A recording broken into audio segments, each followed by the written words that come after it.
Right, today we're going to look how to translate low frequency words. You could translate all of the words, but most of the time you just want to translate those few words that are really important for the student. So once you've started, you've got your spreadsheet up and running, here we go. What I'm going to do now is make a translate column. And then I'm going to use Google Translate to actually translate all the words. And I've chosen to translate from English into Korean.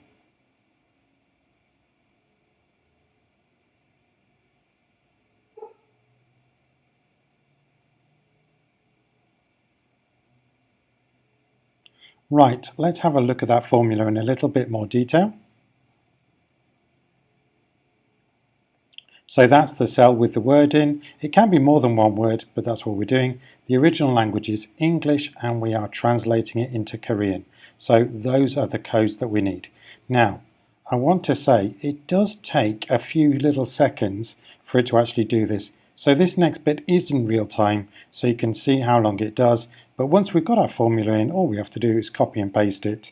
And let's see it do it. And there we go, Korean. Now, if you want to see other languages, there's a big list of languages at the Translate Docs language. One to watch out for is Chinese, which unfortunately is not CH because there's traditional and simplified Chinese. But there's a huge list of languages, basically anything Google Translate can do. I hope this has been helpful. Enjoy!